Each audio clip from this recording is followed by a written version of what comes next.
I never thought that I would see a day where I would be rooting for a university above Donald J. Trump and his administration. But I don't recognize his administration right now. I don't recognize what's happening.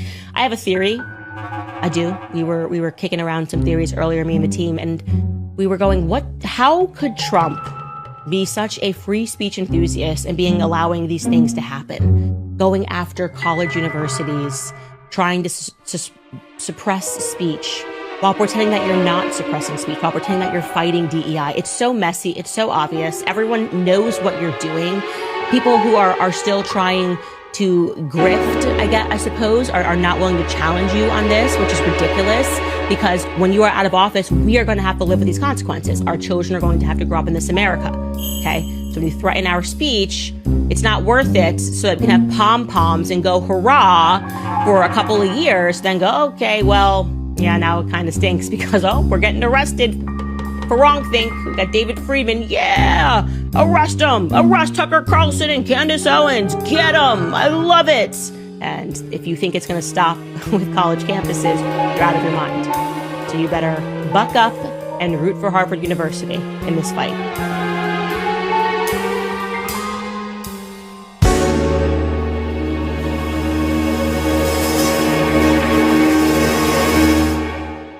I'm Antoine Michael, and this is The Breakdown. I know that ain't who I think it is. I know that is not who I think it is. If a broken clock is right twice a day was a person, then Candace Owens has arrived in grand fashion and has provided us with an accurate, concise analysis. And we have to take this moment seriously because the analysis is, in fact, concise. And by way of her analysis, she's saying, hey, not only is this a slippery slope, but it presents many concerns. And I am actually backing away from the administration because of this, because it makes her feel uncomfortable. Now, if Candace Owens is feeling uncomfortable with Donald Trump, we are officially having a canary in the coal mine moment. And what Candace Owens is referring to is this battle that is taking place between Donald Trump and Harvard University.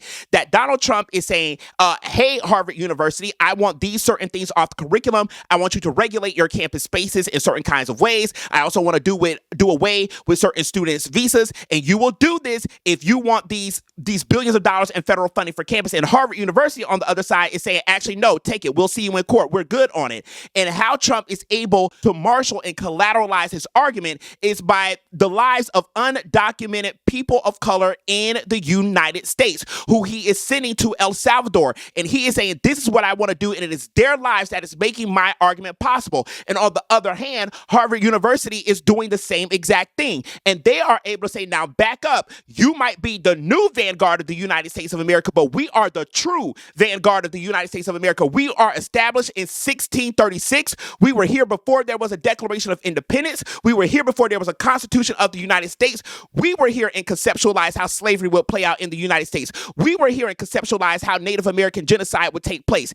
And to that extent, Harvard University has collateralized the lives of enslaved Africans, which resides in its basement, along with the remains of Native Americans as well. And to the extent that those remains stay at Harvard University, Harvard is able to say, we are true Americana, that we are the representation of life, liberty, and the pursuit of happiness, that you are a fourth generation German with an international wife who had an anchor baby named Baron, and you will not tell us what to do. In other words, what I'm suggesting here is that what we are seeing is not necessarily a contestation over what is right versus what is wrong, or we are not necessarily seeing a contestation about a freedom of speech and what one can say and what one should not say and what one should protest versus what they should not protest. But what we are watching in real time is this wrestle over power and who should retain power.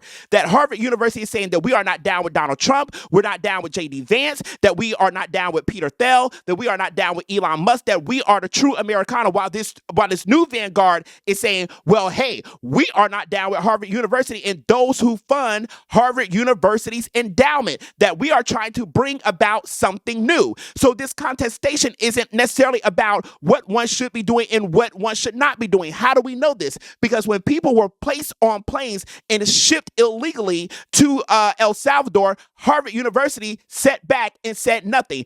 As people were being swept off the streets by ICE, by people who were in plain clothes, Harvard University said nothing. But the moment that Donald Trump showed up on the steps of Harvard University and said, "You will bow down to me," then Harvard University spoke up and said, okay, yeah, you got the right one, because you're not going to tell us what to do, because we are truly the United States. We built this house. You are just a guest here. That is what we are watching play out in real time in American academia as it pushes back against Donald Trump. So I don't want us to be fooled into this moment, right, that academia is coming to the defense of, the everyday rank and file person.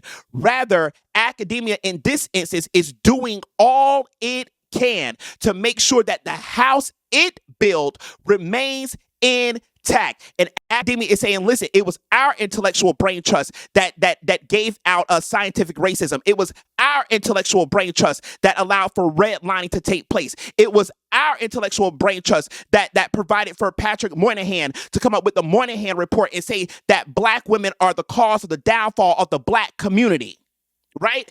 Daniel Patrick Moynihan is a sociologist trained in American academia. And so now what we are watching here is a contestation over power, not necessarily for what is right and what is wrong. So this is something to think about as we watch what takes place between Harvard University and the Trump administration. And just to be aware of the fact that academia is not a safe space, but academia is saying that America needs to remain as is in the way that we structured it and arranged it to be, that we are not willing to redo the structure of the United States in the specific and particular ways in which the Trump administration wants it done. Some of the most harmful public policy legislations have come out of academies or universities in the United States. And that is what they are fighting for. That is what they are wrestling for. Keep that in mind as you watch this battle, okay? This has been The Breakdown. I'll see you in the next one. Peace.